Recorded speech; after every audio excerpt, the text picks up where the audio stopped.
Bradley Cooper has spent 15 years building a life in Chicago with the woman he adores, Amy Adams. He manages a major supermarket chain and works long hours, often away from home. Amy works as a real estate agent with a flexible schedule, allowing her to spend more time with their two kids. Their marriage isn't perfect, but has always been stable, until Bradley begins to feel an unsettling change around him. Amy becomes distant at night, distracted during conversations, and guarded with her phone. At first, he blames stress, but deep down he senses a shift, one strong enough to disturb the foundation of their home. On a brutally cold Chicago morning, Bradley notices something unusual. The heated driver's seat in Amy's car, something she never uses alone, is turned on full. The passenger seat is also warm. This tiny detail ignites something inside him. Suddenly, he starts noticing other red flags. Amy avoids intimacy, comes home later than normal, and seems lost in thought. His instincts battle denial. He remembers his own past mistakes, his earlier divorce due to his infidelity, and wonders if karma has finally come for him. But this time, he vows to face the truth head-on instead of letting it destroy him silently. Unable to shake the feeling that something is happening behind his back, Bradley hires a seasoned private investigator. The moment he signs the paperwork, guilt and fear settle in his chest. The PI begins tailing Amy across Chicago, downtown Lincoln Park, her office, open houses. Bradley tries to carry on as a father, but every hour feels like walking around with a ticking bomb in his pocket.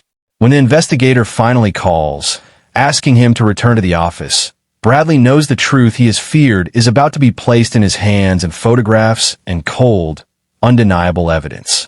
Inside the PI's office, Bradley sees the images.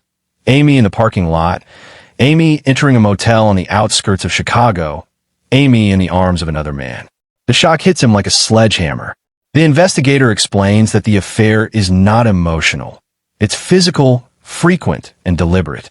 The man she's seeing is someone Bradley recognizes from Amy's real estate office. The betrayal lands with double force. Bradley sits there numb, trying to understand how the woman who once clung to him on cold winter nights could now cling to someone else. Every promise they made seems to crumble before his eyes. Bradley is a Christian man, not perfect, but deeply anchored in forgiveness and family. Yet, staring at the photos of the affair happening in their children's home, in the guest room they decorated together, something inside him collapses. Anger rises, hot, loud, dizzying. He considers smashing the photos, but instead breathes deeply to regain control. He tells himself the truth. He cannot forgive this. Not this level of betrayal. Not after everything he has sacrificed for Amy. He drives through Chicago's bustling traffic with tears streaming down his face, replaying every moment they shared, wondering how long she has been drifting away from him. Bradley decides he will confront Amy after gathering every piece of evidence he needs. He plans the conversation carefully, almost like preparing for a business negotiation. But this is his heart, not a contract. That night, Amy arrives home with a single shopping bag and an unusually soft tone in her voice. She seems nervous. Bradley observes her, studying the guilt in her eyes. He silently takes note of everything. The way she hovers near the hallway, the way she avoids physical closeness. He knows that tomorrow will be the day everything breaks open, and he must be emotionally ready. The next day, Bradley sends their kids to Amy's parents' home. When Amy walks in, she instantly senses something wrong. Tears fill her eyes before he says a word. Bradley calmly tells her he knows everything. He lays out the timeline, the motel visits, the recordings, the photos. The shock on Amy's face is devastating. Her legs give out as she falls into a chair. She tries to speak, but can't. When she finally does, she insists she never loved the other man. Bradley doesn't shout. He simply asks her one question, why? And that single word nearly destroys her. Amy breaks down, sobbing uncontrollably. It takes several minutes before she can breathe enough to explain. She reveals she has been battling intense stomach pain for months. She underwent secret medical tests, blood work, CT scans, and recently discovered she has a serious medical condition. She hid everything because she didn't want to burden Bradley or frighten the children. When the pain became unbearable emotionally and mentally, she began seeking validation in the worst possible place. She swears the affair wasn't out of desire but out of fear, insecurity, and emotional collapse. Her explanation stuns Bradley, but wounds him even deeper. Bradley sits silently as Amy confesses everything. The truth about her health terrifies him, but her betrayal overshadows it. He feels like he's living two tragedies at once. Amy cries, begging him not to divorce her, promising to end every connection with the other man. Bradley doesn't respond immediately. His heart is divided. Part of him wants to walk out and never look back. Another part remembers their wedding vows, their children, their shared history. Chicago's gritty night breeze flows through the open window as he wrestles with an impossible choice. Stay with the woman who broke him or leave to save himself. In the days that follow, Bradley moves out temporarily. Amy grows physically weaker, her illness worsening.